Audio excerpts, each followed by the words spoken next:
Nesse vídeo eu vou trazer para vocês um fato relevante de Brasil Agro, um comunicado ao mercado de B3 e recente anúncio de dividendos de B3, um fato relevante de Engie e um fato relevante da Nubank. Então vamos ao vídeo. Salve, salve investidores! Como é que vocês estão? Sempre lembrando que antes de continuar você clica no botãozinho vermelho de inscrever-se para ajudar esse canal, tá bom? E começando com esse fato relevante aqui de Brasil Agro, a empresa Agro3 comunica ali ao mercado a aquisição de uma fazenda no Mato Grosso. Então ela informa que adquiriu ali a propriedade rural no município de Querência, no Mato Grosso. É uma área útil aí de 5,4 mil hectares, dos quais 80% possuem aptidão para a segunda safra. O valor total da aquisição foi de 285,6 milhões de reais, 302 sacas de soja por hectare, útil ali que foi comprado, né? 5,4 mil hectares de área útil, que será pago em duas parcelas, uma entrada mais uma parcela anual. E a companhia informa que essa transação foi muito importante, ampliando a sua presença no estado do Mato Grosso, onde, como a própria companhia ressalta, é uma região ali caracterizada pelo alto crescimento de áreas agrícolas no país. Prosseguindo aqui em relação à B3, um comunicado ao mercado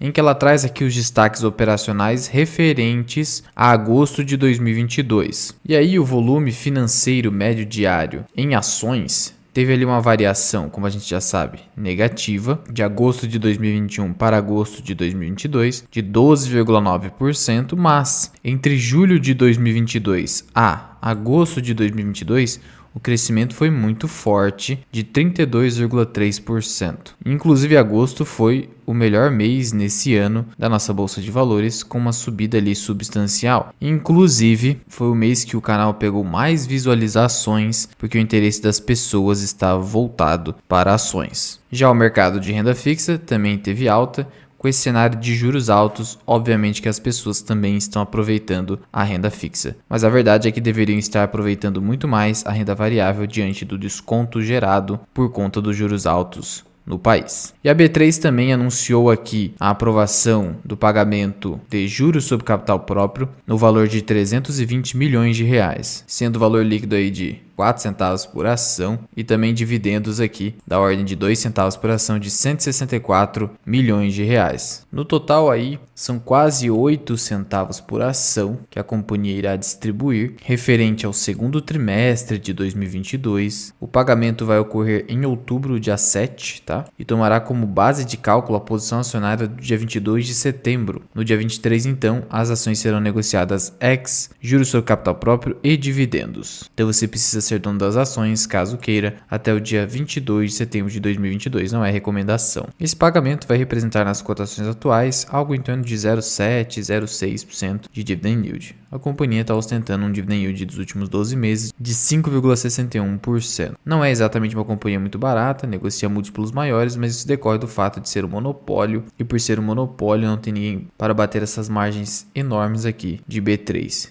E todo esse crescimento de receita e de lucros que a companhia vem ostentando nos últimos anos. Prosseguindo aqui em relação à Engie, um fato relevante em que a companhia informa que assinou um contrato de compra e venda da usina termoelétrica Pampa Sul, fazendo então com que a Engie fique ali mais limpa, digamos assim. Afinal, se livrou de uma usina termoelétrica. Então a Engie vendeu ali para o fundo Grafito a usina termoelétrica Pampa Sul. O valor da operação será de 2,2 bilhões de reais, sendo 450 milhões de reais pagos em dinheiro à Engie e a assunção de dívida de 1,8 bilhão de reais em relação à usina que foi vendida. Lembrando que, por ser termoelétrica, utiliza o carvão mineral como fonte de energia. Então a companhia realizou o desinvestimento porque a estratégia atual é se livrar, digamos assim, de energia suja, de matriz energética suja, entre aspas, né? Então 450 milhões de reais entrarão para o caixa da Engie e poderão gerar mais dividendos. A gente sabe que o payout de Engie costuma ser elevado, e 1,8 bi em assunção de dívida. E aí,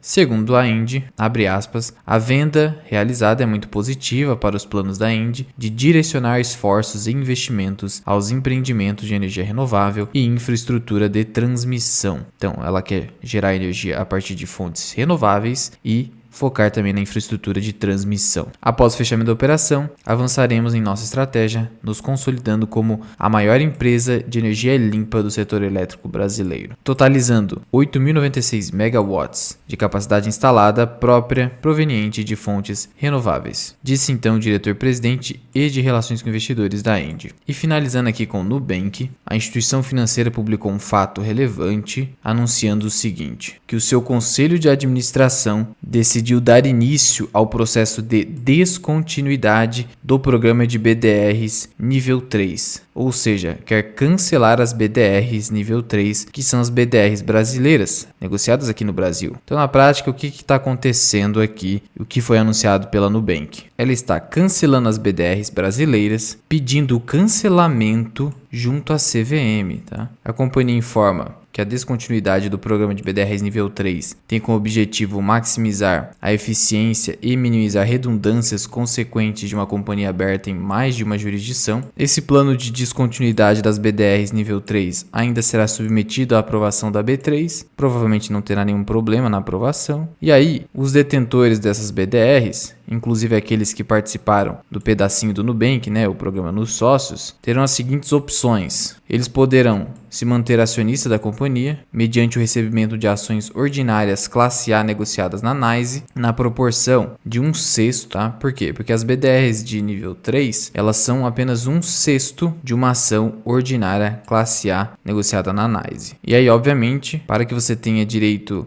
a exercer esta opção, você tem que ter no mínimo 6 BDRs. Por quê? Para você receber pelo menos uma ação classe A do Nubank. Ou, se você quiser, pode continuar detentor das BDRs da companhia mediante o recebimento de BDRs nível 1, na proporção 1:1. Tem a mesma composição que os BDRs nível 1 e que os participantes do programa nos sócios aqui, né, receberão seus BDRs nível 1 por meio ali do comissário mercantil nos mesmos termos e condições atualmente aplicados à propriedade das BDRs nível 3. Ou ainda a opção ali de realizar a venda dos BDRs ou ativos subjacentes detidos pelo investidor em bolsa de valores ou dos Estados Unidos. Como pode haver ali a conversão das BDRs nível 3 em nível 1, haverão ainda BDRs negociando no mercado brasileiro, sendo que a BDR nível 1 é emitida ali por empresas estrangeiras sem a necessidade de listagem no país onde o papel é negociado. Então, BDRs nível 3 vão vazar do Brasil, ficando apenas as BDRs nível 1. Cabe ressaltar aqui que a Nubank, lá na época do IPO, até chegou a avaliar os custos de realizar dupla listagem, porque na prática a BDR nível 3 seria como se fosse uma ação, entre aspas, no Nubank negociada na B3. Ela será cancelada, só vai haver a BDR nível 1, que é aquela emitida por empresas que não estão listadas aqui no mercado local, né? E ela está listada na NYSE, então, no final das contas, eliminou a dupla listagem. E aí, segundo o Brasil Journal, invocando aqui uma fonte ali do setor, a questão é que o ambiente para as fintechs e as condições macro e do mercado mudaram drasticamente desde que o banco fez seu IPO. A gente sabe disso, né? O ambiente macroeconômico e de negócios para fintechs não está nada fácil. E aí, abre aspas aqui, segundo essa fonte, nesse cenário mais difícil, o banco está querendo focar na eficiência e aparentemente a dupla listagem mostrou uma complexidade maior do que eles imaginaram. Mais um sinalzinho aqui, como eu trouxe no outro vídeo, de que o Nubank está encontrando muita dificuldade de rentabilizar a sua base de clientes, inclusive tendo aqui que reduzir custos da dupla listagem que ele acabou anunciando como se fosse algo incrível lá no passado, lá no IPO. Enfim, vamos monitorando aqui os avanços ou regressões do Nubank. Mas já vai deixando aqui nos comentários o que você achou dessa deslistagem do Nubank na B3. Muito obrigado por ter ficado comigo até aqui. Eu sou o Luan, que é o canal Mirar Investing. Até o próximo vídeo. Fui!